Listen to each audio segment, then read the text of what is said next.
The champagne flute slipped from my fingers as my son Jonathan Brooks' words cut through the elegant dinner party like a blade. "Mom is between jobs right now," he said with that casual, dismissive tone I had grown to hate. His new wife, Olivia Hayes, added the killing blow with a perfect society smile. "Probably forever." The laughter that followed was not kind. It was the sound wealthy people make when they think poverty is amusing. I am Evelyn Brooks, and at 54, I thought I had heard every possible way to be humiliated by family. I was wrong. Sitting at that mahogany table in the Carter estate, surrounded by crystal and silk, I realized my son had married into exactly the kind of family that measures human worth in dollar signs. The irony was sharp because none of them knew what had happened just hours earlier. Jonathan had met Olivia Hayes 8 months ago at a charity gala where young lawyers network with old money. She was 28, blonde, and had that particular kind of beauty that comes from excellent genetics and expensive maintenance. More importantly, she was the daughter of Gregory Hayes, who owned Hayes Holdings, a mid-sized investment firm that specialized in buying struggling companies and turning them profitable. Evelyn works in, what is it again? Mom customer service. Marilyn Hayes asked her tone, suggesting customer service ranked somewhere below street sweeping in her personal hierarchy of respectability. I was a manager at Ridgeway Communications. I corrected gently, though the past tense stung. 22 years with the company, Gregory Hayes emphasized with obvious satisfaction. Ridgeway went under last month, did it not? Shame about all those people losing their jobs. The conversation moved on to safer topics for the wealthy, their recent trip to Malibu, the new yacht they were considering, Olivia's plans to redecorate their guest house. I smiled and nodded and played the role of the grateful mother-in-law, all while remembering the phone call I had received that morning. "Mrs. Brooks, this is Edward Turner from Morrison Stewart and Associates. I am calling about your Aunt Lorraine's estate. I am afraid there has been a significant development we need to discuss immediately." Aunt Lorraine, my father's eccentric sister, who had moved to Austria decades ago and rarely stayed in touch. The family always assumed she was living some bohemian artist lifestyle, scraping by on whatever money she could make selling her paintings to tourists. "I am sorry to inform you that Miss Lorraine Brooks passed away recently in Zurich. However, I am pleased to tell you that you have been named the sole beneficiary of her estate." I had expected maybe a few thousand and some sentimental items. Instead, Edward Turner delivered news that changed everything. The estate was valued at approximately $52 million. "Mrs. Brooks, your aunt was quite successful in her investments. $52 million. I had spent the rest of the morning in Edward Turner's office, signing papers and trying to process the magnitude of what had happened. By noon, I had access to more money than I had ever dreamed of. By evening, I was sitting at this dinner party, listening to my son's wife mock my employment status while her father bragged about acquiring failing businesses for pennies on the dollar. The key Gregory Hayes was explaining to Jonathan over the dessert course was to identify companies that were struggling but still had valuable assets. You buy them cheap, strip out the unnecessary expenses, usually starting with the older employees, and restructure for maximum profit. "Sounds brilliant," Jonathan said with genuine admiration. "You must have quite a portfolio by now." 48 companies in the last 7 years, Gregory replied proudly, "including some recent acquisitions that are going to be extremely profitable once we finish the restructuring process." That was when I realized I was watching a masterclass in corporate cruelty, delivered by people who saw human suffering as a line item to be eliminated. But I was also seeing an opportunity. "And what kind of companies do you typically target?" I asked innocently. Gregory warmed to his favorite subject. Communications firms usually. Technology companies that had not kept up with the market. Small manufacturing operations that family businesses could not afford to modernize. The owners were usually desperate to sell before they lost everything. "How fascinating," I murmured, filing away every word. The evening ended with polite kisses and promises to do this again soon. Jonathan and Olivia drove me home to my modest apartment, chattering about wedding plans and honeymoon destinations. They were thinking Tuscany, Olivia explained, though it would be expensive. Maybe Mom can help with the costs, Jonathan suggested as they dropped me off. I mean, once you find another job. I watched their BMW disappear down the street, then climbed the stairs to my apartment and pulled out the business card Edward Turner had given me that morning. On the back, he had written the private number for his colleague who specialized in corporate acquisitions. It was late, but some conversations could not wait until morning. Rachel Kim speaking. Miss Kim, this is Evelyn Brooks. Edward Turner gave me your number. I need to make an acquisition, and I need it done quickly and quietly. What kind of acquisition, Mrs. Brooks? I looked at the framed photo on my mantel. Jonathan at his law school graduation. His arm around me, both of us smiling with pride and hope for his future. That young man had been replaced by someone I did not recognize, someone who found his mother's misfortune amusing. I want to buy Hayes Holdings, I said. All of it. There was a pause. Then Mrs. Brooks, that is a $45 million company. I know, I replied. Is that a problem? The next morning, I woke up wondering if the previous day had been an elaborate dream. Then I checked my bank balance and saw 8 figures staring back at me, and reality hit like a freight train, carrying $52 million worth of possibilities. Rachel Kim had been appropriately professional during our late-night call, but I could hear the curiosity in her voice as she explained the complexities of a hostile takeover. Hayes Holdings was privately held, which actually made things easier. No SEC filings to navigate, no public stockholders to worry about, just one very smug man who had no idea his world was about to change. The key is finding leverage, Rachel had explained.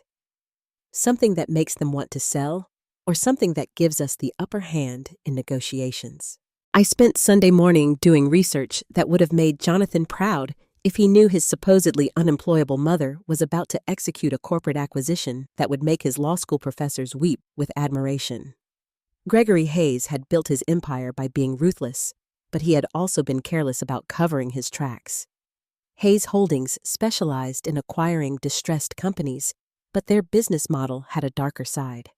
They targeted family businesses in financial trouble, offered what seemed like lifelines, then systematically destroyed them for parts. The family that had run the Carson Manufacturing Company for 70 years lost everything when Hayes Holdings stripped their assets and sold the real estate to developers. Ridgeway Communications, my former employer, had been gutted so thoroughly that 230 people lost their jobs just before Christmas.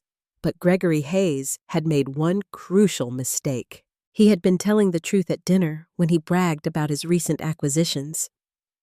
3 of his last 5 purchases were companies I could prove had been systematically undervalued through questionable accounting practices. More importantly, 2 of those deals involved pension funds that had mysteriously disappeared during the acquisitions. By Monday morning, I had enough information to bury Gregory Hayes in litigation for the next decade. But I had something much more elegant in mind. I met Rachel Kim at her downtown office, a sleek space with glass walls that suggested expensive competence. She was younger than I had expected, maybe 40, with sharp black hair, and the kind of focused intensity that suggested she ate lesser lawyers for breakfast. Mrs. Brooks, I have to ask, what is your relationship to Hayes Holdings? I told her about Jonathan and Olivia, about the dinner party, about Gregory's casual cruelty toward people like me. Rachel's expression shifted from professional interest to something that looked almost predatory. So this is personal? Very, I confirmed. But I want it done legally and completely. No shortcuts, no questionable tactics. When this is over, I want Gregory Hayes to know exactly who destroyed his empire and why. Rachel smiled for the first time since I had met her. Mrs. Brooks, I think you and I are going to work very well together. The plan was elegant in its simplicity. Hayes Holdings was profitable, but cash poor, having overextended themselves on their recent acquisitions. They had been financing their expansion through a complex web of loans and credit arrangements that looked impressive on paper, but were actually quite fragile. "We do not need to buy the whole company," Rachel explained. "We just need to control enough of their debt to force a sale." Within 48 hours, Rachel had mapped out Hayes Holdings' entire financial structure. They owed money to 17 different entities, and their largest creditor, a pension fund investment group, was getting nervous about some irregularities they had discovered in the Hayes portfolio. "How nervous?" I asked. "Nervous enough to sell their debt position to us for 70 cents on the dollar, especially if we can provide evidence that Hayes Holdings might not be able to pay. And if we own their debt, then we become their largest creditor. And if they cannot pay, which they will not be able to, once we call in certain loans, we can force them into bankruptcy or a distressed sale." It was beautiful. Really, Gregory Hayes had built his fortune by financial manipulation. And now, those same tactics would be his downfall. But the sweetest part was that I would not just be destroying his company. I would be acquiring it. "How long?" I asked. 2 weeks, if everything goes according to plan, maybe less if they panic." I thought about Olivia's wedding dress still hanging in her childhood bedroom, waiting for a June ceremony that would now have very different implications. I thought about Jonathan, already mentally spending money his in-laws would not have much longer. "Make it happen," I said. Rachel started making calls before I had even left her office. By Thursday, we owned 90% of Hayes Holdings' debt. By Friday, we had acquired controlling interest in 2 of their subsidiary companies. And on Saturday morning, exactly 1 week after Gregory Hayes had humiliated me at his dinner table, I received the call I had been waiting for. "Mrs. Brooks, this is Gregory Hayes. I think we need to talk." I was in my kitchen making coffee in my modest apartment when the man who had mocked my unemployed status called to beg for mercy. The irony was so perfect, I almost laughed. "Of course, Gregory. What can I do for you? I think you know what this is about. Your people have been very aggressive in the market this week." "My people do not play games with me, Evelyn. I know what you are doing. The question is what you want." I stirred honey into my coffee and looked out the window at the ordinary suburban street where I had lived for the past 5 years. Next week, I could buy any house in this city, but right now, I was exactly where I wanted to be. "What I want, Gregory, is to meet with you tomorrow morning.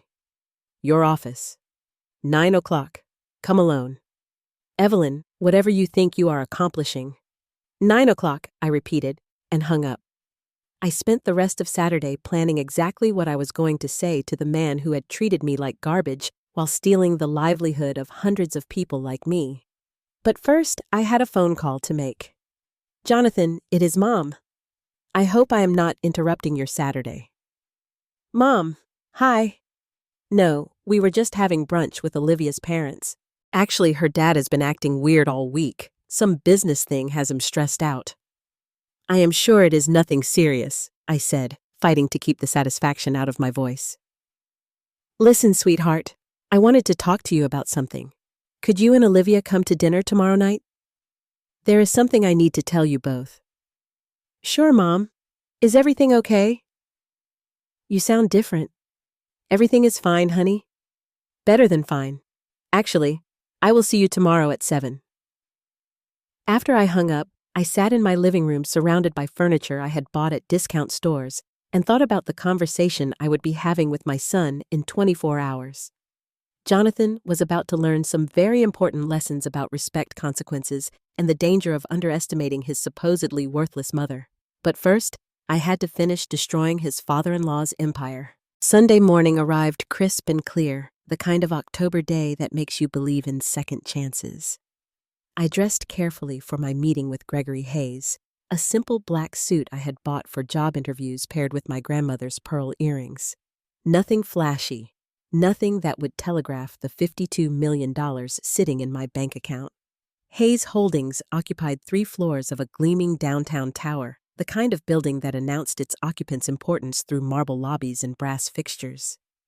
I had never been inside before, though I had driven past it countless times during my years at Ridgeway Communications. The receptionist looked confused when I gave my name. "Mr. Hayes is expecting me," I said, with the kind of quiet confidence that comes from knowing I held all the cards. Gregory's office was exactly what I had expected: mahogany and leather with floor-to-ceiling windows overlooking the city. He was standing with his back to the door when I entered, staring out at the skyline like a man contemplating his own mortality. 40 years, he said without turning around. I built this company from nothing. 3 employees and a borrowed desk in 1984. Impressive, I replied, settling into the chair across from his desk without being invited. Though I notice you left out the part about the 230 families you have destroyed along the way. He turned to face me then, and I saw something I had never seen in Gregory Hayes before. Fear. Real bone-deep terror of losing everything he had spent a lifetime accumulating. What do you want, Evelyn? Accountability, I said simply, and justice for people like me. He moved to his desk, shuffling through papers with hands that shook slightly. I can offer you a settlement, enough to make this go away quietly. How much? 5 million cash. Untraceable. I pretended to consider it, watching hope flicker in his eyes. That is generous, Gregory, but I am afraid I am not interested in bribes. Then what? I leaned forward, meeting his gaze directly. I want you to sell me your company. The silence stretched between us like a taut wire. Outside, the city hummed with Sunday morning traffic people going about their normal lives, while Gregory Hayes' world crumbled in real time. That is impossible, he said finally. This company is worth $45 million.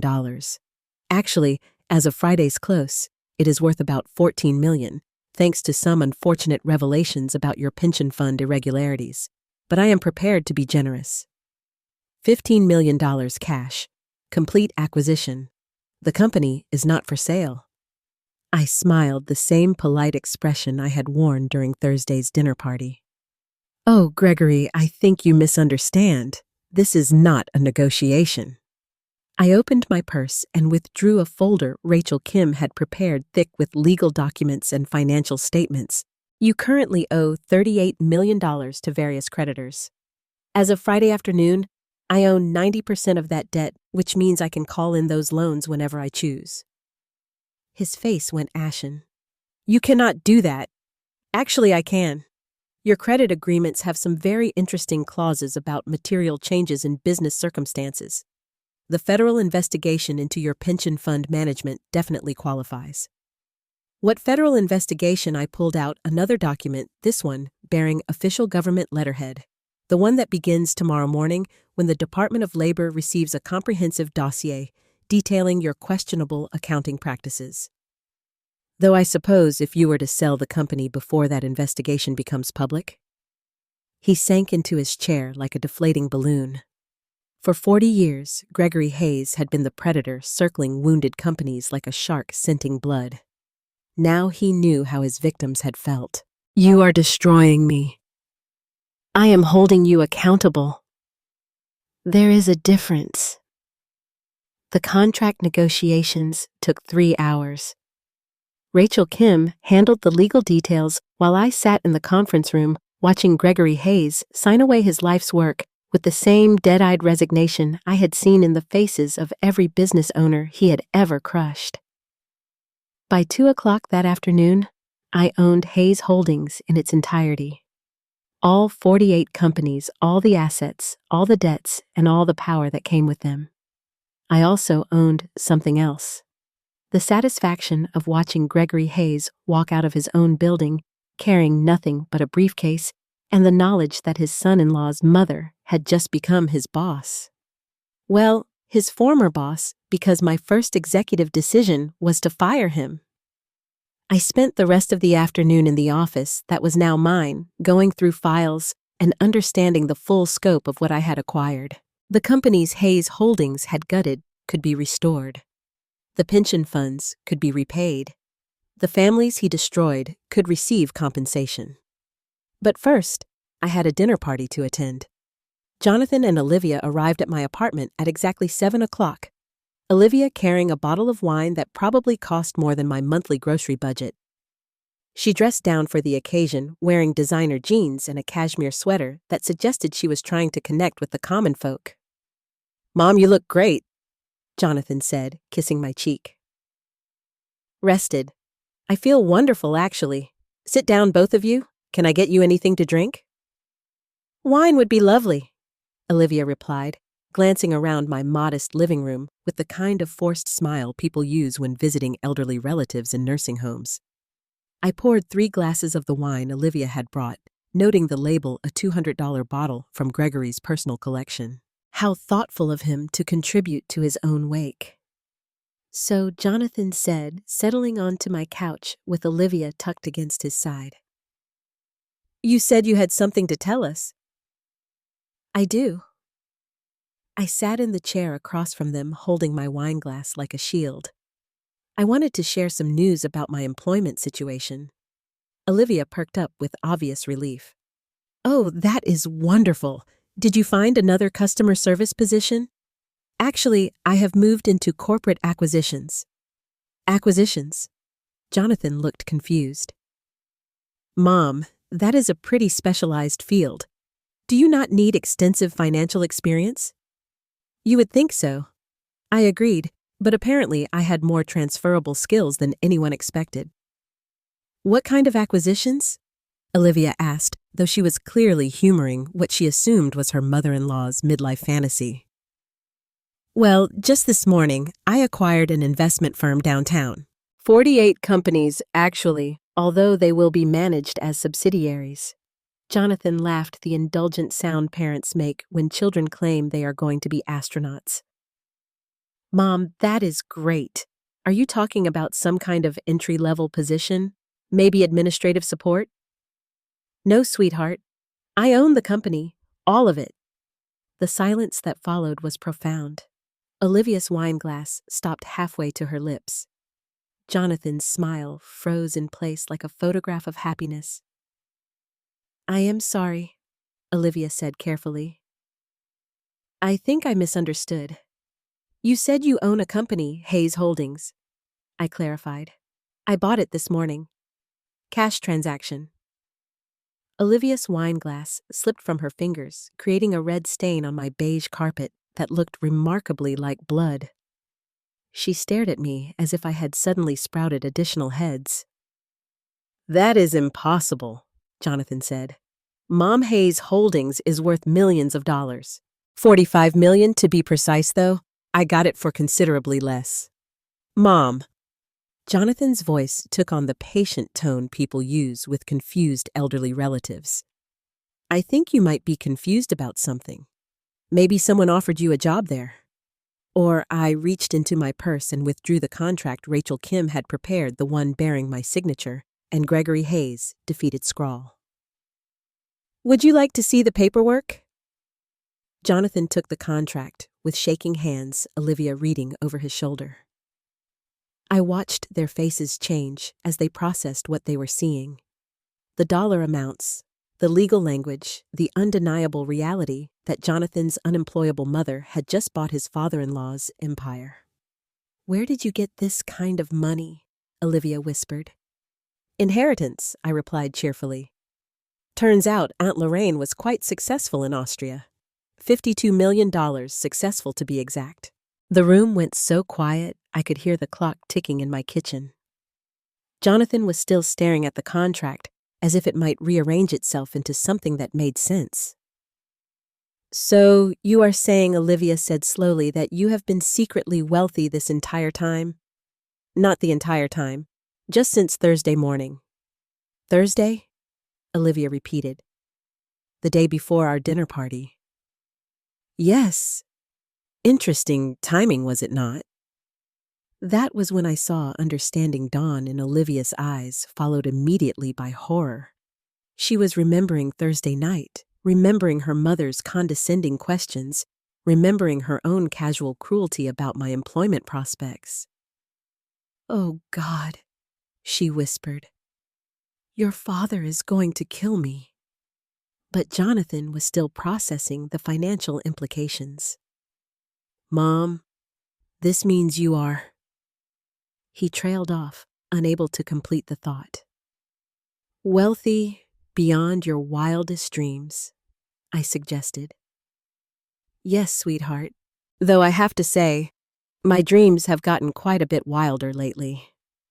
I took a sip of Gregory's expensive wine and smiled at the two people who had found my poverty so amusing just 4 days earlier. "Now then," I continued, "let us talk about your wedding plans." The conversation that followed was like watching two people discover they had been swimming with sharks while wearing meat suits. Jonathan kept looking between the contract and my face as if one of them might suddenly make sense, while Olivia had gone pale enough to audition for vampire movies. "I do not understand," Jonathan said finally. "If you inherited this money on Thursday, why did you not tell us?" "When would I have mentioned it?" I asked innocently. "During your charming dinner conversation about my unemployable status? Or perhaps when your wife suggested that my job prospects were hopeless?" Olivia flinched as if I had slapped her. "Mrs. Hartman, I am so sorry. If you had known I was wealthy, you would have treated me with respect," I interrupted. "How fascinating. So, courtesy is a privilege that must be purchased." "That is not what I meant," Olivia stammered. "You meant that poor people deserve to be mocked, but rich people deserve politeness." "I understand." Jonathan set down the contract and rubbed his face with both hands. "Mom, this is insane. You bought Gregory's entire company, his life's work, the same life's work built on destroying families like ours," I replied calmly. "Yes, I did, although I prefer to think of it as a hostile takeover with extremely personal motivations." "Personal motivations?" Olivia's voice cracked. "What do you mean?" I reached for the wine bottle, Gregory's wine, which somehow made everything taste better, and refilled my glass. "Well, let us see. Your father spent Thursday evening explaining his business model, which apparently involves buying struggling companies and stripping them for parts. He seemed particularly proud of eliminating unnecessary expenses, which is corporate speak for firing anyone over 50. "He is a businessman," Olivia said weakly. "He has to make tough decisions, like the tough decision to steal pension funds from Brighton Communications. That is my former employer, in case you forgot.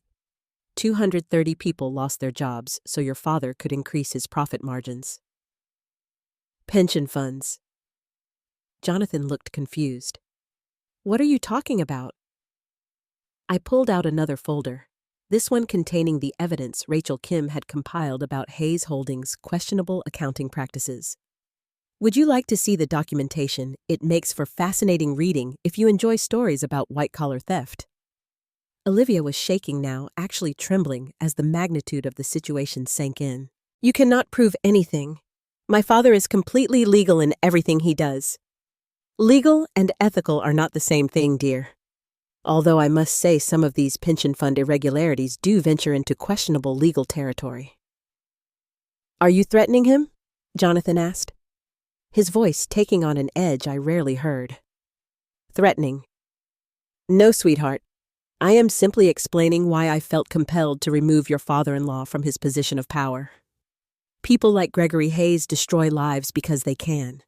Now he cannot." Jonathan stood up abruptly, pacing to the window and back. "Mom, do you realize what you have done? You have destroyed Olivia's family. Gregory's entire identity is wrapped up in that company, and my entire identity was wrapped up in being your mother," I said softly until you decided I was an embarrassment. The words hung in the air between us like a guillotine blade. Jonathan stopped pacing, his face cycling through confusion, hurt, anger, and finally something that might have been shame. "I never said you were an embarrassment. You did not have to. Your actions said it quite clearly." Olivia was crying now. quiet tears that did not stop her from trying desperately to salvage the situation. "Mrs. Hartman, please. I know we did not handle Thursday night well, but surely we can work something out, some kind of arrangement."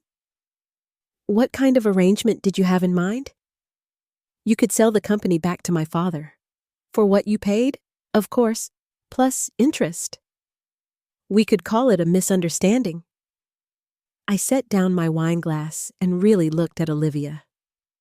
Hayes, soon to be Hartman, 28 years old, beautiful, privileged, and absolutely convinced that her family's wealth made them untouchable. She had probably never faced real consequences for anything in her entire life.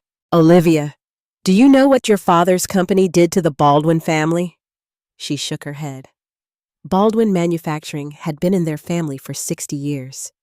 3 generations of honest work employing half the people in their small town.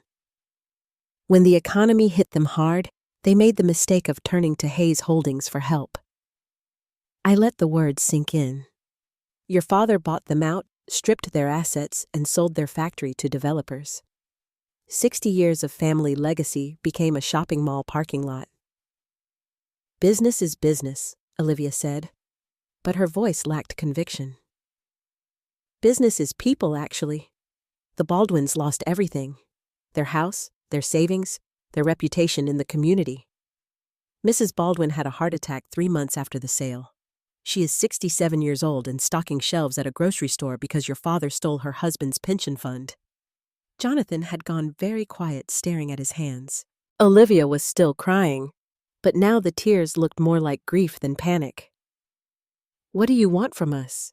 Jonathan asked finally. It was the right question, and I had been waiting 3 days to answer it. "I want you to understand that actions have consequences. I want you to learn that treating people with cruelty, even people you think do not matter, can come back to haunt you in ways you never imagined. And then we figure out how to move forward as a family, if that is possible."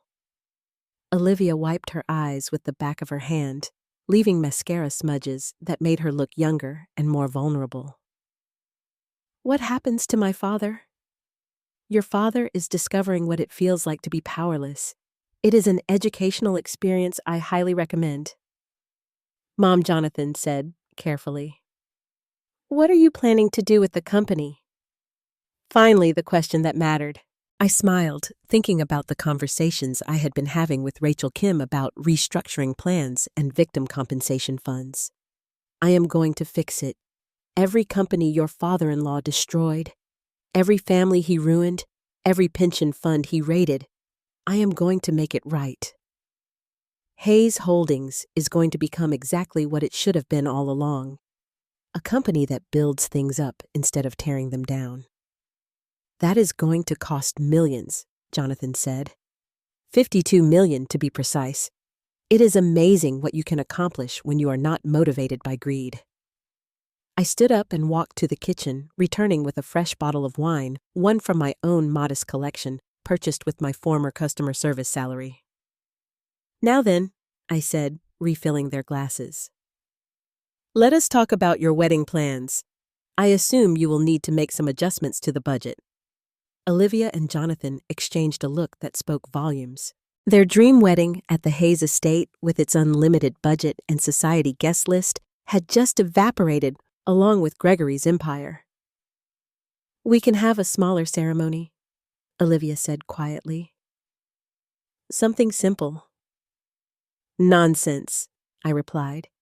"You are marrying my son. It should be exactly the celebration you want." They both stared at me as if I had started speaking in ancient Greek. "I do not understand," Jonathan said. "I am offering to pay for your wedding, sweetheart. Whatever kind of celebration would make you happy." The silence stretched between us, heavy with implications. Jonathan and Olivia could have their dream wedding, but it would be funded by the woman they had mocked and hosted by the person who had destroyed Olivia's father's legacy. "Why would you do that?" Olivia whispered. I looked at my son. really looked at him for the first time since he had announced his engagement. Despite everything that had happened, despite the cruelty and the humiliation, he was still the little boy who had run to me with skinned knees and bad dreams. Because I love Jonathan, and I want him to be happy even when he makes mistakes. Jonathan's eyes filled with tears. Mom, I am so sorry about Thursday night, about everything we said. I know you are, sweetheart. Can you forgive us? I considered the question while I watched Olivia processing the fact that her future mother-in-law had just offered to fund the wedding her own father could no longer afford. Forgiveness is not automatic, Jonathan, but it is possible. What do we need to do? And there it was, the moment I had been building toward since Thursday night. The opportunity to teach my son and his fiancée that respect is not negotiable, that kindness matters, and that sometimes the people you dismiss as powerless are exactly the ones you should fear most. We are going to start with some honest conversations about how this family is going to work going forward. And Olivia, she looked up at me with red-rimmed eyes. Tomorrow morning, you are going to call your father and tell him that you and Jonathan would like to have dinner with him somewhere public. I have a few things I would like to discuss with him in person. The look of pure terror that crossed Olivia's face was almost worth $52 million. Almost. The restaurant Olivia chose for Tuesday night's dinner was Maison Leclerc, an upscale French place downtown, where the lighting was dim enough to hide tears, and the tables were spaced far enough apart for private conversations about corporate destruction. I arrived 15 minutes early, partly for tactical advantage, and partly because I wanted to watch Gregory Hayes walk in and see me waiting for him. He looked like he had aged 5 years and 2 days. Gone was the confident swagger I had witnessed at Thursday's dinner party. His usual perfectly pressed suit was wrinkled, his hair unkempt, and his eyes had the hollow look of a man who had spent the weekend staring into the abyss of his own financial ruin. Jonathan and Olivia were right behind him, both looking like they were attending a funeral, which, in a way, they were the funeral of their old understanding of power dynamics and family hierarchies. Evelyn Gregory said, his voice carefully neutral. "Thank you for agreeing to meet." "Thank you for accepting my invitation," I replied, standing to greet them. Although I suppose invitation is not quite accurate, more like a summons. We took our seats around a corner table, the kind of arrangement that suggested either intimate family bonding or hostage negotiations. Given the circumstances, both descriptions seemed appropriate. I ordered wine, I announced as the server approached. A nice Bordeaux from 1998. "Gregory, you will appreciate this. It is from the same vineyard where you celebrated closing the Baldwin Textiles deal 3 years ago." Gregory's face went pale.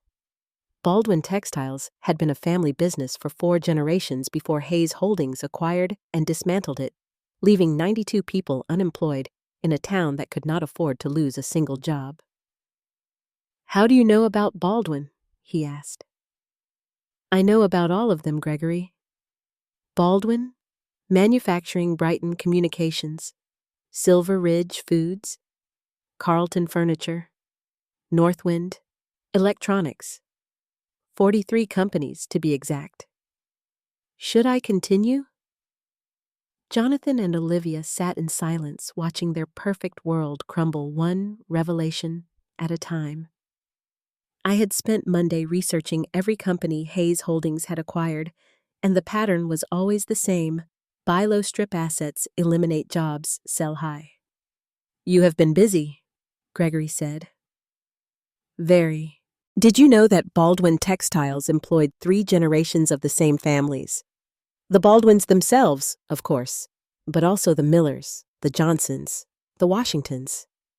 92 people whose grandfathers had worked alongside each other, whose children grew up together, whose entire community was built around that factory."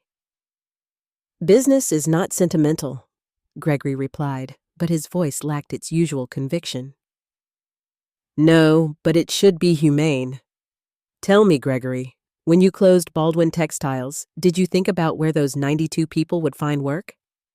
Did you consider that Silver Ridge only had 2 major employers, and you had just eliminated one of them? The wine arrived, giving Gregory a moment to compose himself.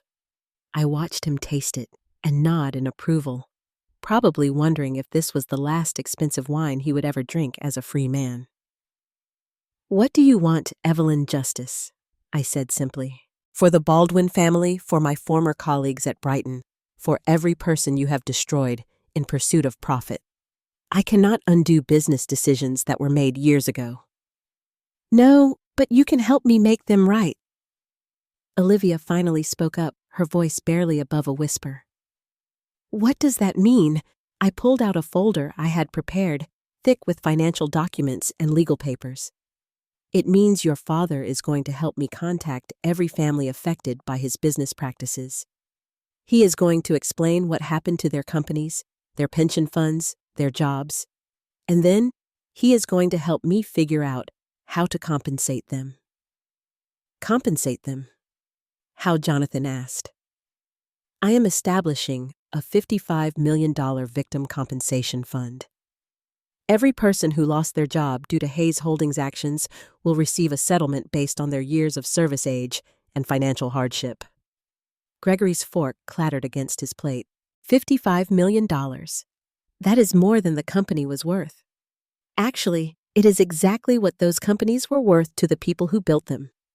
The Baldwins did not just lose a business, Gregory. They lost their identity, their legacy, their reason for getting up in the morning. "How do you put a price on that?"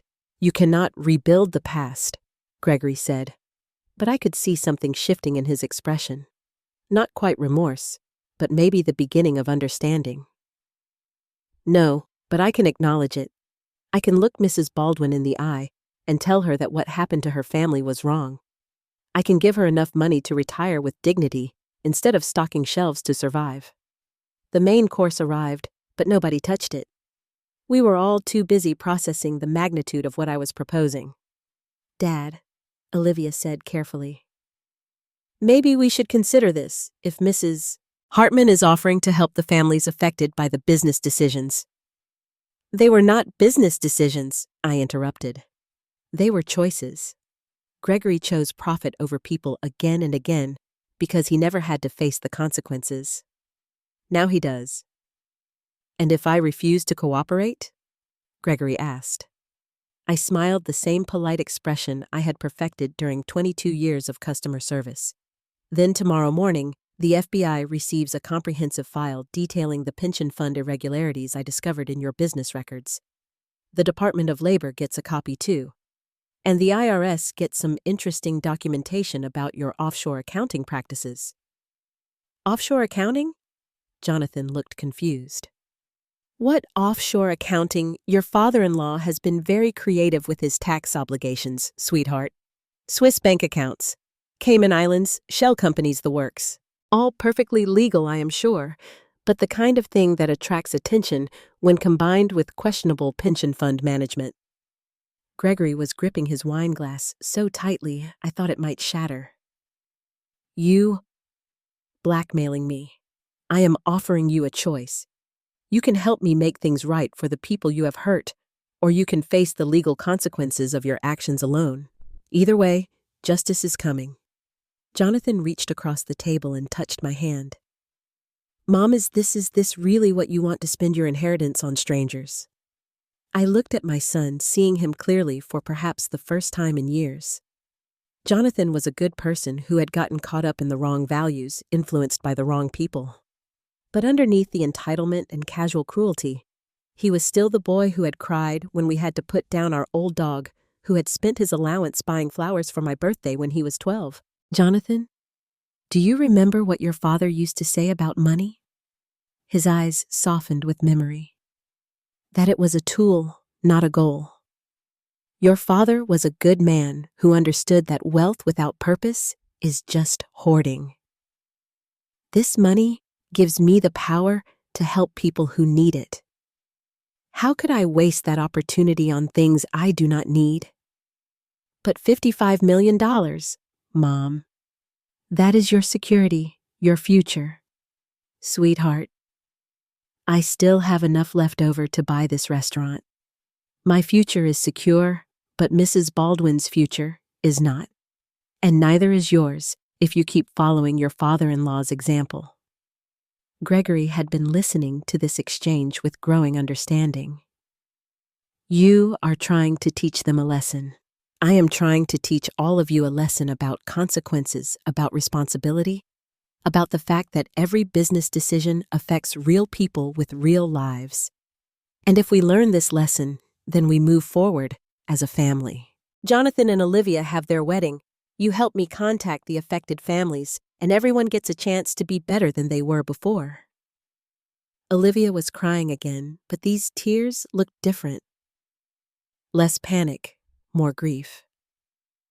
Mrs. Brooks, I need to ask you something. Of course, dear.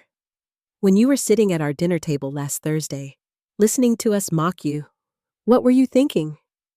I considered the question while I watched this young woman wrestle with shame and regret. I was thinking that you were all very lucky. I am a patient person, and I was planning exactly how I was going to destroy your father's empire. Even then, you already knew what you were going to do.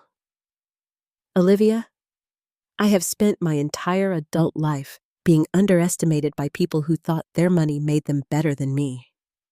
Your father's dinner party was not the first time I had been humiliated.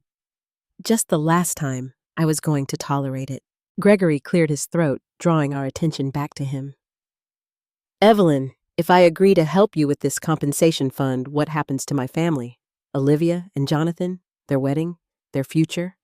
Their future is whatever they make of it, but it will be built on honesty instead of exploitation. And me? What happens to me? I looked at Gregory Hayes, really looked at him. Stripped of his company and his arrogance, he was just a frightened old man who had spent 40 years making the wrong choices. But everyone deserves a chance at redemption. That depends entirely on you, Gregory. Are you ready to face the people you have hurt and try to make things right? He was quiet for a long time, staring into his wine glass as if it contained answers to questions he had never thought to ask. When he finally looked up, his eyes held something I had never seen before. Genuine remorse. Yes, he said quietly. I think I am.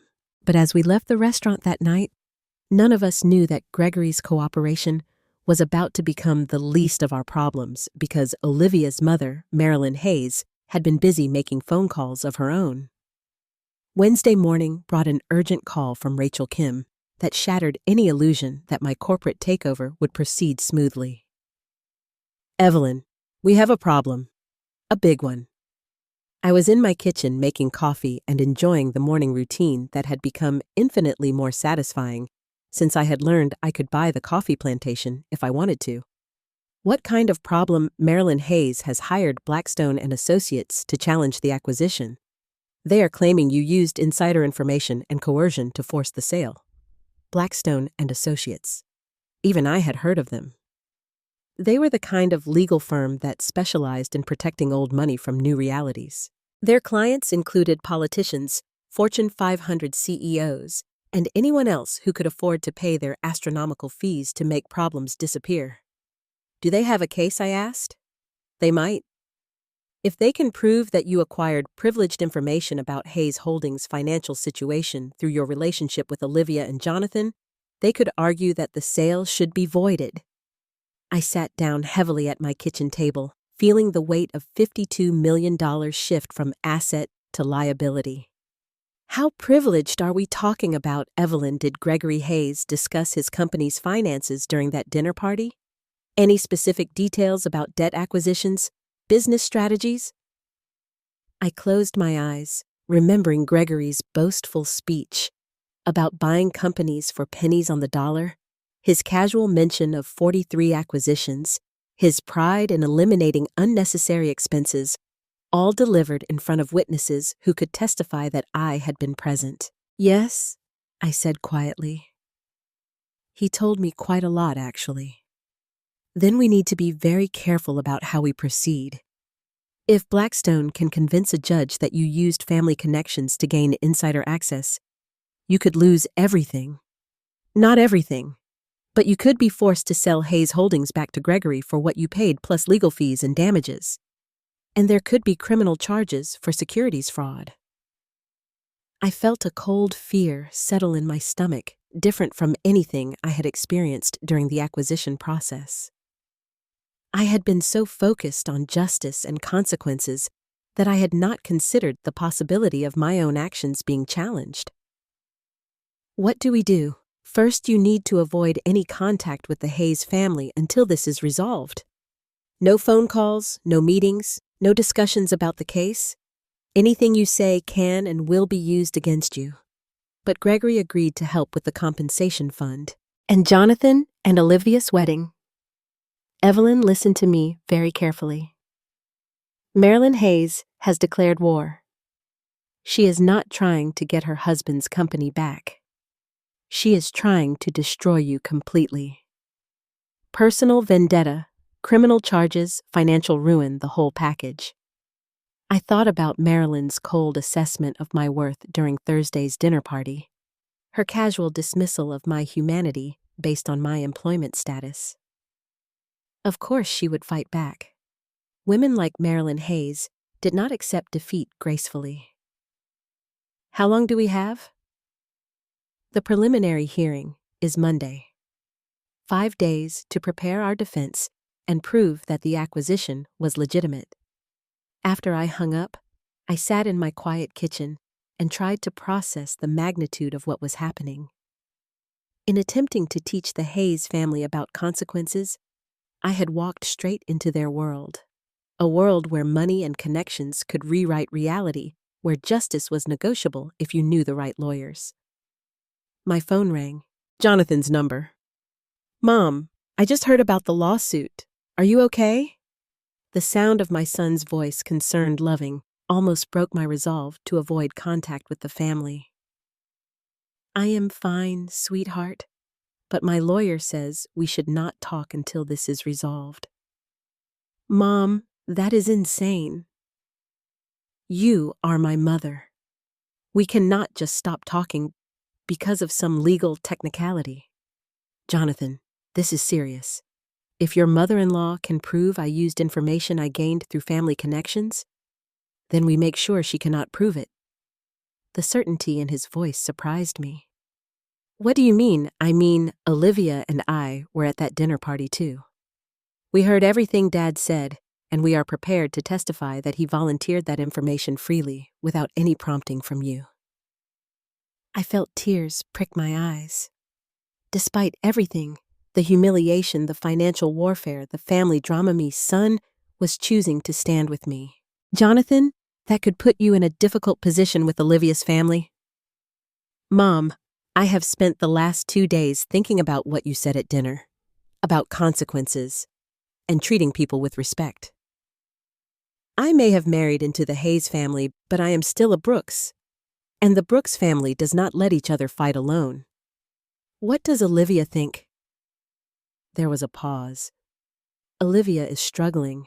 Her mother is furious about the whole situation, and she is pressuring Olivia to support the lawsuit. But Olivia knows what happened at that dinner party. She knows her father brought this on himself, and her loyalty is being tested in ways she never expected. But Mom, I think she is stronger than anyone gives her credit for, including herself. That afternoon, against Rachel Kim's advice, I drove to the address Olivia had texted me. It was a small coffee shop in a part of town the Hayes family probably did not know existed. The kind of place where conversations could happen without society photographers or family spies. Olivia was waiting in a corner booth, looking younger and more uncertain than I had ever seen her. She had traded her designer clothes for jeans and a simple sweater. And without her usual careful makeup, I could see the exhaustion in her face. Thank you for coming, she said. I was not sure you would. My lawyer would have a heart attack if she knew I was here. Mine too. Olivia managed a weak smile. Although I am not sure whose side my lawyer is on anymore. I ordered coffee and settled across from her, noting the way she twisted her engagement ring. Jonathan's grandmother's ring, the one piece of jewelry I had insisted he give her, instead of some expensive new symbol. How are you holding up? I am not. Honestly, my mother has not spoken to me since I told her I would not support the lawsuit. My father is devastated about losing the company. Jonathan is caught in the middle of everything. And I am realizing that everything I thought I knew about my family was wrong. That is a lot to process. Mrs. Brooks, can I ask you something? That night at dinner, when my father was talking about his business, were you already planning to buy the company? The question I had been dreading asked by the one person whose answer could determine my fate. I looked into Olivia's eyes and made a choice that would either save or damn us all. Yes, I said. From the moment your father bragged about destroying family businesses, I knew exactly what I was going to do to him. Olivia nodded slowly. So you did use information from our family dinner to plan your attack. I used your father's own words to understand his vulnerabilities. Yes, and legally that could be considered insider information. According to your mother's lawyers, yes. We sat in silence, sipping coffee that tasted like ashes, while the weight of the truth settled between us. Mrs. Brooks, there is something else you need to know about my mother's plans. What kind of plans? Olivia looked around nervously, as if Marilyn Hayes might materialize from behind the espresso machine. She is not just trying to get the company back, she is trying to have you arrested for securities fraud, elder abuse, and conspiracy. Elder abuse. She is claiming you manipulated my father's emotional state to coerce him into selling below market value, that you took advantage of his distress to force an unconscionable contract. The irony was breathtaking. Marilyn Hayes, whose husband had spent 40 years financially abusing vulnerable families, was now claiming he was the victim of manipulation. Olivia, you were there when your father agreed to sell. Was he coerced? No. He was defeated, but not coerced. You gave him a choice between cooperation and legal consequences. That is negotiation, not manipulation. Are you willing to testify to that? Olivia was quiet for a long time, staring into her coffee cup. Mrs. Brooks, if I testify for you, my mother will disown me completely. No family support, no trust fund, no safety net if things go wrong with Jonathan. And if I testify for her, then I help destroy the woman my husband loves, and I prove that I am exactly the kind of person who values money over integrity. I reached across the table and took her hand. Olivia, I am not going to pressure you to choose sides. This situation is complicated enough without adding family manipulation to it. But you need my testimony to win. I need the truth to win, whether you are the one who tells it or not. Olivia squeezed my hand, and I saw something in her face I had never seen before. Real courage. The kind that comes from choosing principles over comfort. Mrs. Brooks, there is something my mother does not know. Something that could change everything. What I recorded my father's confession at dinner last night. The whole conversation where he admitted to the pension fund problems and agreed to help with your compensation fund. My heart stopped. What I have been recording family conversations for months. My therapist suggested it to help me process my relationship with my parents. I have hours of recordings where they discuss their business practices, their treatment of employees, their tax evasion strategies. Olivia, do you understand what this means? It means I can prove that everything you did was in response to crimes my father was already committing. That you did not manipulate him. You caught him. I stared at this young woman who had just offered to destroy her own family to protect mine. Why would you do this? Because Jonathan loves you, and because you are trying to help people my father hurt, and because, she paused, tears flowing freely now. because I want to be the kind of person who does the right thing, even when it is terrifying. But as we left the coffee shop that afternoon, neither of us knew that Marilyn Hayes had hired more than just lawyers. She had hired a private investigator who had been following Olivia all week, and he had just photographed our entire conversation. Thursday morning brought a new crisis that made Marilyn's lawsuit seem almost quaint. I was reviewing legal documents with Rachel Kim when her assistant burst into the conference room with a look of pure panic. "Miss Kim, you need to see the news right now." Rachel clicked on her computer, and within seconds, we were watching a local news report that made my blood run cold. Exclusive investigation into alleged securities fraud involving the recent hostile takeover of Hayes Holdings. Channel 7 has obtained evidence suggesting that Evelyn Brooks, the mystery buyer who acquired the $45 million company earlier this week, may have used family connections to gain illegal insider information. The reporter was standing outside the Hayes Holdings building, my building now, with a graphic behind her showing my driver's license photo next to the word fraud in bold red letters. Sources close to the Hayes family report that Brooks, who is the mother of Jonathan Brooks, fiancé of Gregory Hayes' daughter, attended a family dinner where confidential business information was allegedly discussed.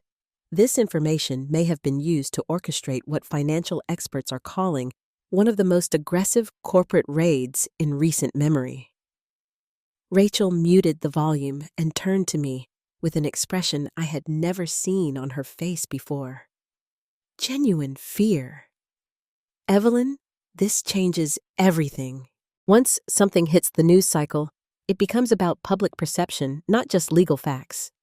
Judges do not like to appear sympathetic to people who have been painted as criminals. How did they get this information so quickly? Marilyn Hayes has connections everywhere. Media, legal, political. She is not just fighting for her husband's company anymore. She is fighting for her family's reputation."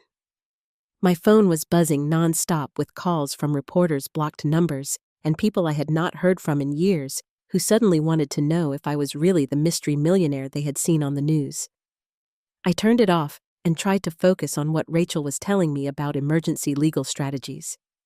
But the truth was, I was scared. Really deeply terrified in a way I had not been since the morning I discovered $52 million in my bank account.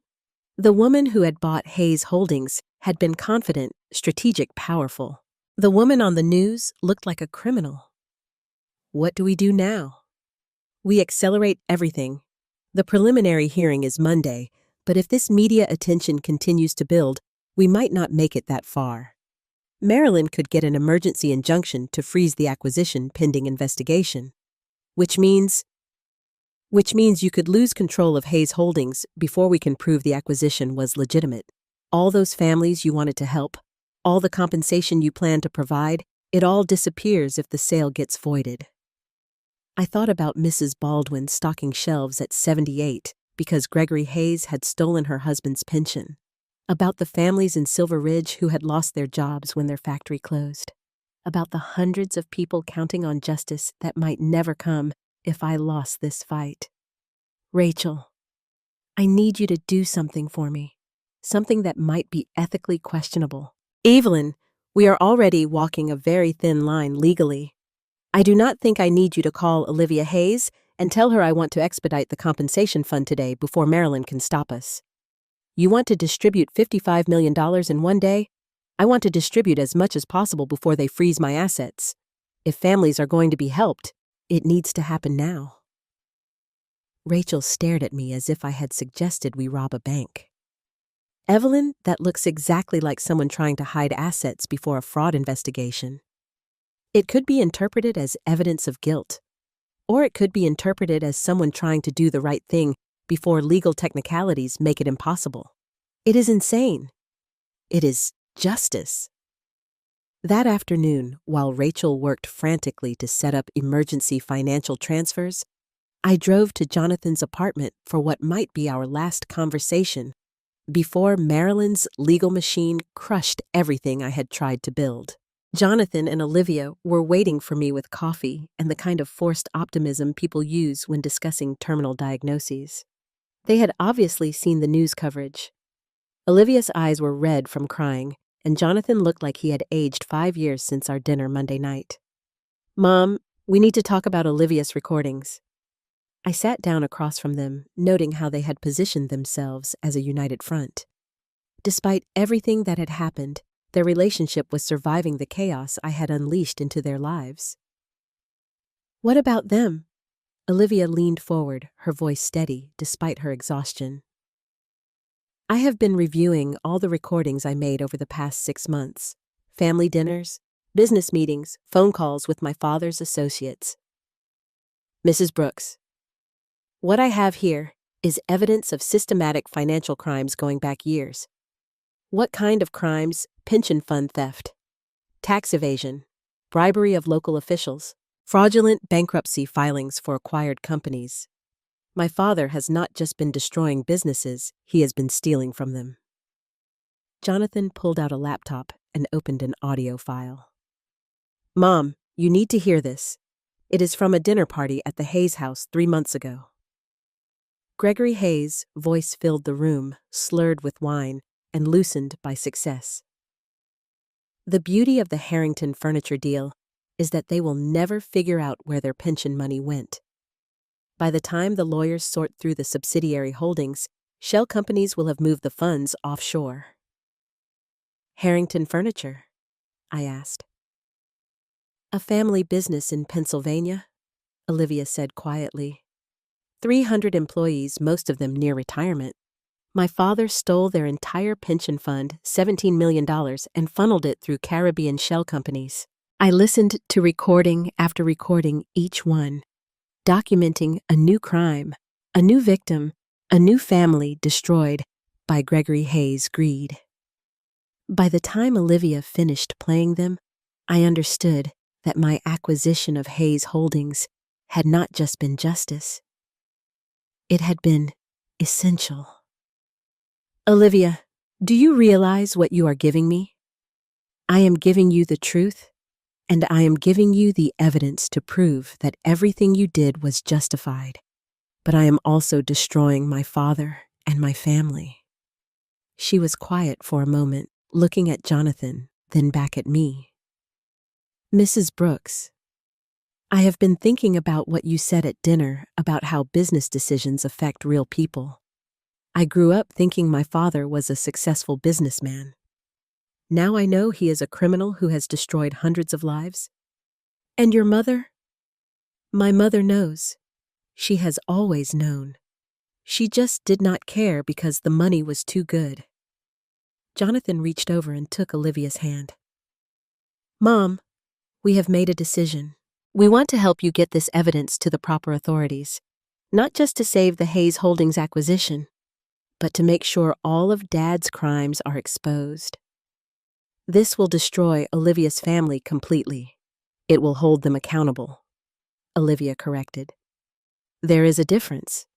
But as we sat in Jonathan's living room, planning how to use Olivia's recordings to expose 40 years of corporate crime, none of us knew that Marilyn Hayes was putting her own plan into motion, a plan that involved more than just lawyers and private investigators. Because at exactly 6 o'clock that Thursday evening, while we were reviewing evidence of her husband's crimes, Marilyn Hayes was placing a phone call to someone who specialized in problems that could not be solved in courtrooms. Someone whose solutions were permanent. "I need this woman gone," she said to the voice on the other end. "I do not care how you do it, but I need Evelyn Brooks eliminated before she can destroy my family." The voice assured her that the problem would be handled quietly, professionally, and permanently. Friday morning started with Rachel Kim calling me at 6 o'clock with urgency that sent ice through my veins. "Evelyn, do not leave your apartment. Do not answer the door. Do not talk to anyone until I get there." "What is wrong?" "Someone broke into my office last night. They did not take anything, but they went through all the files related to your case. Every document, every piece of evidence, everything Olivia provided about her father's crimes." I sat up in bed, fully awake now. Did they copy anything? That is what I am afraid of.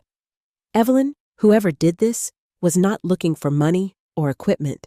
They wanted information about our legal strategy and what evidence we have against Gregory Hayes. Marilyn or someone she hired. But Rachel, there is something else. Something that makes me think this is not just about the lawsuit anymore. What? They left a message written on my desk blotter in red ink. Some problems require permanent solutions. The words hit me like a physical blow. I had been so focused on legal warfare that I had forgotten people with Marilyn Hayes' resources did not limit themselves to courtroom battles. Rachel, are you saying I am saying Marilyn Hayes has escalated this beyond anything we prepared for?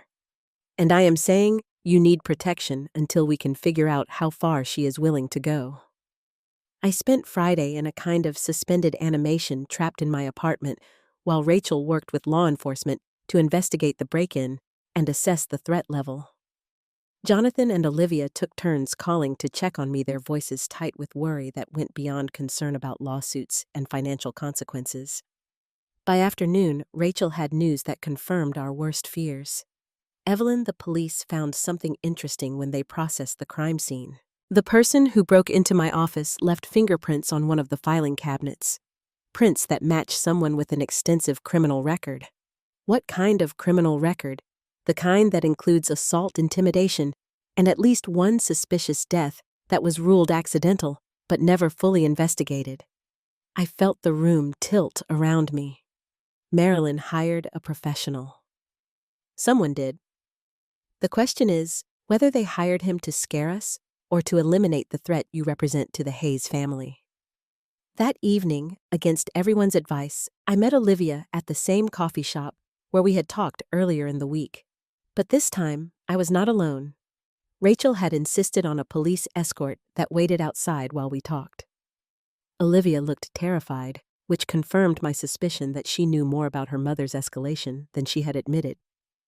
Mrs. Brooks, I need to tell you something about my mother. Something that might explain why she is reacting so extremely to your acquisition of the company. What? She is not just fighting for my father's business. She is fighting for her life. Evelyn? I stared at Olivia, trying to understand what she meant. Explain. My mother is not just my father's wife. She has been his business partner from the beginning.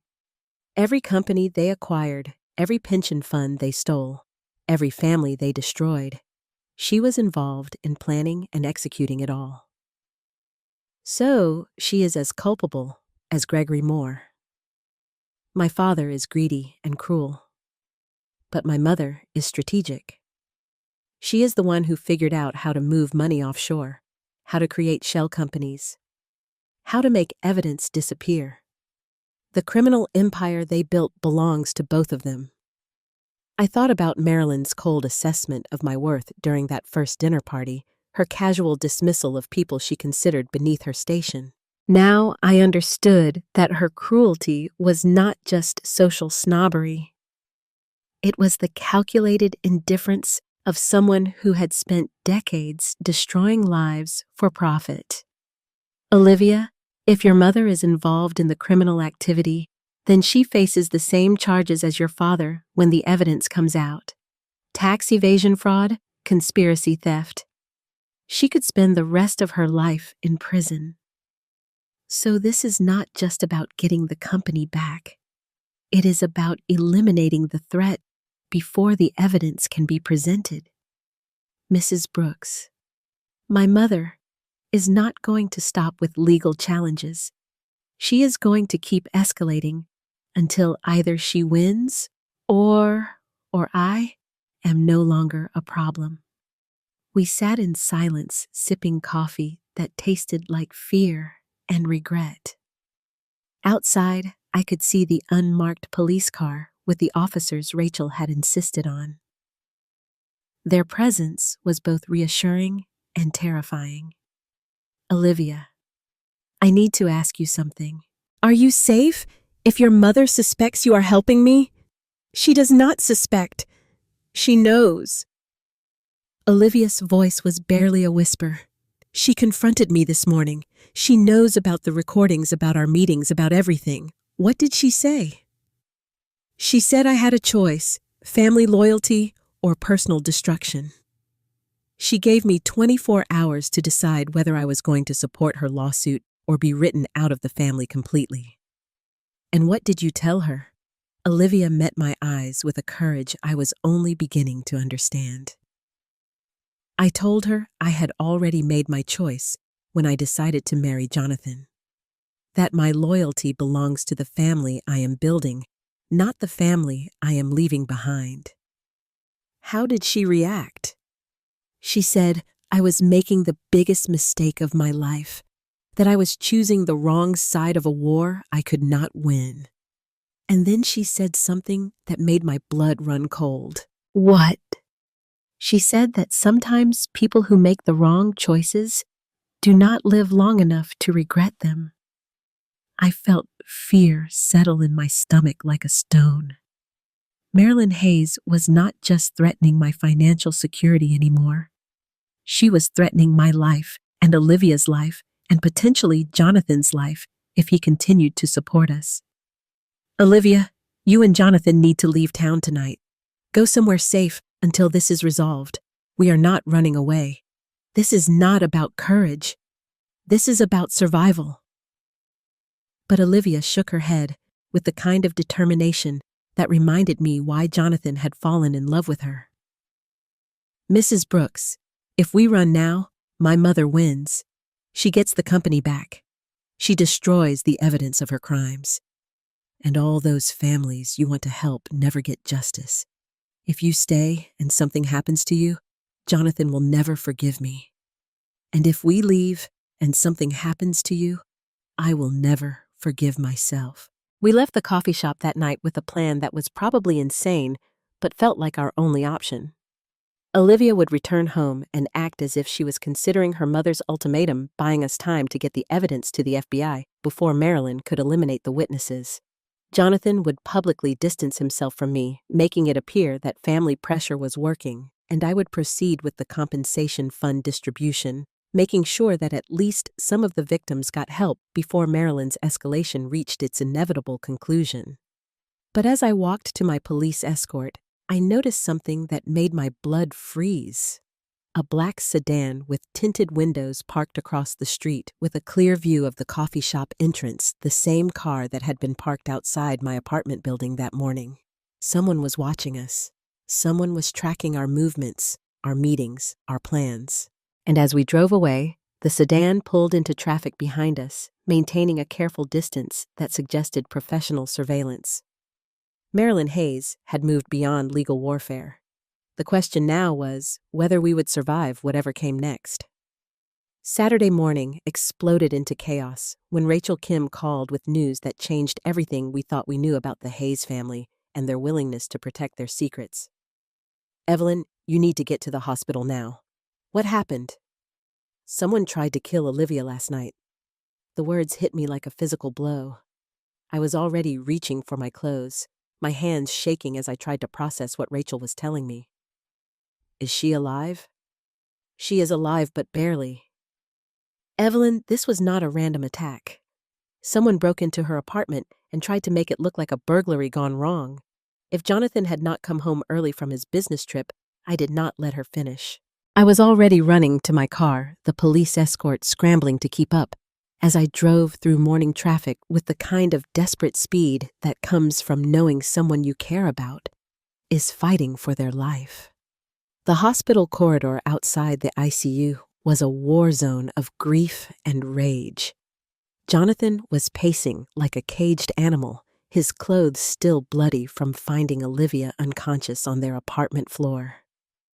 Rachel Kim was there with 2 FBI agents, their presence confirming that this had escalated beyond anything local law enforcement could handle. Mom. Jonathan's voice broke when he saw me. I pulled him into my arms, feeling him shake with the kind of terror that comes from almost losing the person you love most. How is she? Concussion, broken ribs, internal bleeding. The doctors say if I had been 15 minutes later, he could not finish the sentence. Who did this? That was when FBI agent Rodriguez stepped forward with a grim expression that told me we were dealing with something much larger than Marilyn's lawsuit. Mrs. Brooks, we need to talk about the Hayes family, about the evidence you have been gathering, and about why someone is willing to commit murder to stop you. We moved to a private conference room where Agent Rodriguez laid out a case file that made my acquisition of Hayes Holdings look like a minor business dispute. Mrs. Brooks, the FBI, has been investigating Hayes Holdings for 10 months as part of a larger probe into organized financial crime. What you have uncovered through your acquisition and Mrs. Olivia Hayes' recordings has accelerated our investigation by years. Organized financial crime. Gregory and Marilyn Hayes were not just corporate raiders. They were money launderers for a network that included drug cartels, human trafficking operations, and political corruption schemes. The pension funds they had been stealing that money did not just disappear. It got cleaned through their shell companies and funneled into criminal enterprises. I felt the room spin around me. Are you saying my son married into a crime family? I am saying your son's in-laws are connected to some extremely dangerous people who do not tolerate threats to their financial operations. When you acquired Hayes Holdings and started talking about compensation funds and federal investigations, you did not just threaten their business, you threatened their freedom and their lives. Agent Rodriguez opened another file, this one containing photographs that made my stomach turn. Crime scenes, bodies, suspicious accidents involving people who had crossed the Hayes network. Mrs. Brooks, in the past 5 years, 7 people who posed threats to Hayes Holdings operations have died in accidents. Car crashes, house fires, apparent heart attacks that were never fully investigated. And you think they tried to make Olivia victim number 8? We know they did. The man who attacked Mrs. Hayes is someone we have been tracking for months. A professional assassin with connections to the same network that had been laundering money through your son's in-law's business. But Olivia is Marilyn's daughter. How could she order an attack on her own child? Agent Rodriguez exchanged glances with his partner. Mrs. Brooks, that is where this case gets even darker. We do not think Marilyn ordered the attack on Olivia. Then who? We think Olivia was supposed to be a message to you, proof that no one in your family is safe until you return Hayes Holdings and forget everything you have learned about their operations. I thought about Marilyn's ultimatum to Olivia, her demand for family loyalty or complete exclusion. But this was beyond family pressure. This was organized crime with roots that went deeper than I had ever imagined. What happens now? Now we use the evidence you and Olivia gathered to bring down not just the Hayes family, but their entire criminal network. The recordings, the financial documents, the shell company connections. It is enough to destroy a money laundering operation that has been running for decades. And the danger to my family continues until we can arrest everyone involved. Mrs. Brooks, these people have killed to protect their secrets. They will not stop trying until they are stopped permanently. That afternoon, while Olivia underwent surgery to repair internal damage from her attack, I sat with Jonathan in the hospital waiting room and made the hardest decision of my life. Jonathan, I want you to know that if anything happens to me, the compensation fund money is already protected. Rachel has distributed as much as we could legally move, and the rest is in an irrevocable trust for the victims' families. Mom, do not talk like that. Someone tried to murder your wife last night. This is not a time for optimism, which is exactly why you need to end this. Give them back the company. Forget about the compensation fund and let us all disappear somewhere safe until this blows over. I looked at my son, my brave, loving, terrified son, and saw Jonathan's father in his eyes. The same moral core that had driven my husband to become a teacher instead of chasing money. The same integrity that made him believe right and wrong mattered more than personal safety. Jonathan, do you remember what your father used to say about bullies? That you never defeat them by running away? Your father was right. The Hayes family has been destroying lives for 40 years because no one was powerful enough to stop them. Now, someone is. If I back down now, Olivia's attack means nothing. All those families stay destroyed. All that money stays stolen. All those criminals stay free. And if you do not back down, they kill you. Maybe, but they might kill me anyway, just to send a message to the next person who tries to hold them accountable. Jonathan was quiet for a long time, staring at his hands while machines beeped in the distance and families dealt with their own crises in other waiting rooms. Mom, there is something I need to tell you. Something Olivia and I discovered before the attack. We found evidence that Marilyn and Gregory are not just laundering money for criminals. They are planning to disappear. New identities, offshore accounts, the whole package. They are going to abandon Olivia, flee the country, and let someone else take the blame for their crimes. I stared at my son as the implications hit me. They were going to sacrifice their own daughter. Olivia is not their daughter. Mom, she is adopted. Marilyn told her years ago that if she ever became a liability instead of an asset, she would be cut loose completely, which explains why they were willing to have her attacked and why she has been so desperate to prove her loyalty to our family instead of theirs. That was when I understood the full scope of what we were fighting. The Hayes family was not just criminal. They were sociopathic. They had raised Olivia as a commodity, valued her only as long as she was useful, and discarded her the moment she chose justice over complicity. But they had made one crucial mistake. They had underestimated what a mother would do to protect her family. Jonathan, I need you to stay here with Olivia. Do not leave the hospital. Do not talk to anyone from the Hayes family. And do not trust anyone except the FBI agents. Where are you going? I stood up, feeling $47 million transform from wealth into weapons, from assets into ammunition for the war. Marilyn Hayes had started. I am going to end this tonight before they can hurt anyone else we love. But as I walked out of the hospital that evening, I did not know that Marilyn Hayes was already putting her final plan into motion. A plan that would either destroy everything I had built or prove that justice sometimes requires the kind of courage that looks exactly like insanity. The warehouse where I was supposed to meet Marilyn Hayes looked exactly like the kind of place where people disappear, permanently abandoned, isolated, surrounded by the kind of darkness that swallows screams and hides secrets. But I had come anyway because some conversations can only happen between predators who finally recognize each other. Rachel Kim had begged me not to come alone. The FBI had insisted they could provide protection.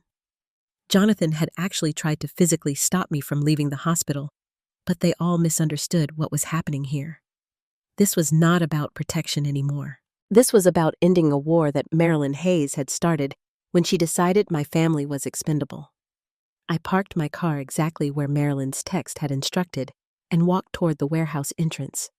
My purse heavy with more than just the usual contents. The FBI wire Rachel Kim had insisted on was carefully hidden, though I suspected Marilyn would be smart enough to check for surveillance. The real insurance policy was in the sealed envelope I had left with Rachel. Evidence that would destroy the entire Hayes criminal network if anything happened to me tonight. Marilyn was waiting in the center of the warehouse floor, illuminated by a single overhead light that created dramatic shadows worthy of a film noir movie. She looked exactly like what she was, a woman who had spent 40 years perfecting the art of destroying lives and was now facing the possibility of losing everything she had built. Evelyn, thank you for coming. Thank you for not sending another assassin.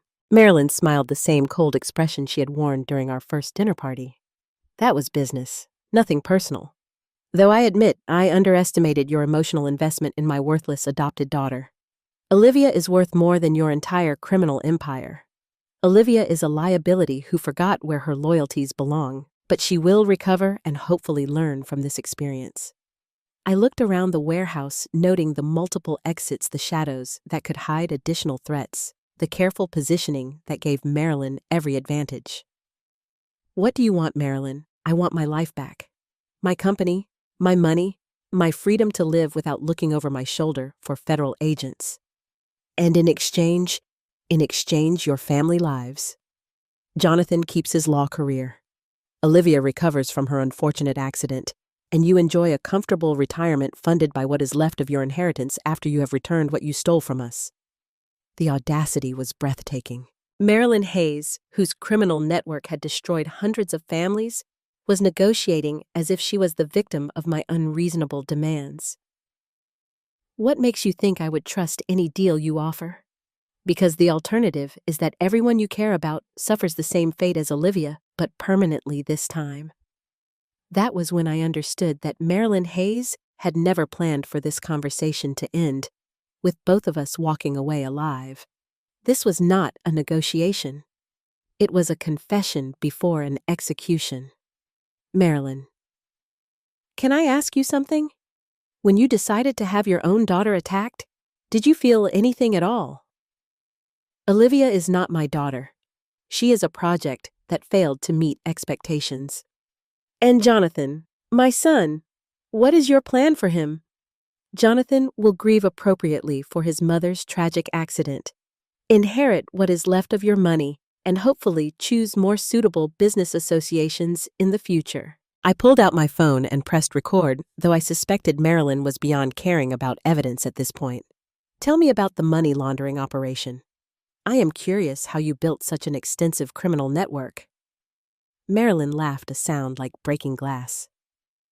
You think you are clever trying to get me to confess, Evelyn darling? You are never leaving this warehouse alive. I can tell you anything I want, so tell me. And she did. For the next 20 minutes, Marilyn Hayes laid out 40 years of criminal activity with the pride of an artist describing her masterpiece. The pension funds were not just stolen. They were converted into untraceable assets for drug cartels and human trafficking operations. The shell companies were not just tax evasion. They were elaborate money laundering schemes that cleaned billions of dollars for international crime syndicates. The beauty of it, Marilyn explained, is that legitimate businesses provide perfect cover for illegitimate activities. Who suspects that a pension fund theft is actually cartel money being integrated into the legitimate banking system? And the murders, the accidents that eliminated threats to your operation. Sometimes people ask too many questions. Sometimes federal investigators get too close to the truth. Sometimes mothers-in-law acquire too much evidence and develop dangerous ideas about justice. Marilyn reached into her purse and withdrew a gun, the kind of small, efficient weapon that suggested she had used it before. Any other questions before we conclude our business? But that was when Marilyn Hayes made her final fatal mistake. She assumed I had come to this warehouse as a victim, instead of as someone who had spent the last week learning exactly how dangerous desperate people could become. Actually, Marilyn, I do have one more question. How do you think the FBI is going to react when they review the recording of this conversation? Marilyn's confident expression flickered. What recording? I pulled out my phone, showing her the screen that indicated our entire conversation had been live-streamed to Rachel Kim's computer, where FBI agents had been listening to every word. The recording where you confessed to money laundering, murder conspiracy, and attempted murder of your own daughter. Though I think they will be particularly interested in the part where you threatened to kill my son. Marilyn's face went white as she realized what had happened, but the gun in her hand did not waver. It does not matter. You will still be dead, and recordings can be explained as deepfakes or fabrications. True, but the FBI agents surrounding this warehouse right now will not be fabrications. That was when the floodlights hit, turning the dark warehouse into daylight, and Marilyn Hayes discovered that the hunter had become the hunted. FBI, drop your weapon. The next few minutes were chaos. Shouting movement, Marilyn's desperate attempt to use me as a human shield before being taken down by agents who had been waiting for exactly this moment. But all I could think about was Jonathan and Olivia safe in the hospital, finally free from the shadow of Marilyn's criminal empire. 2 weeks later, I was sitting in the hospital room where Olivia was recovering from her injuries, watching her and Jonathan plan their wedding, with the kind of excitement that comes from knowing they had survived something that should have destroyed them. "Mrs. Brooks," Olivia said, looking up from the wedding magazines scattered across her bed. "I need to apologize for everything my family put you through, Olivia. You are not responsible for their choices, but I am responsible for mine. And I chose right, even when it was terrifying." Jonathan reached over and squeezed his wife's hand. "Mom, what are you going to do now, with the company, the money, all of it?"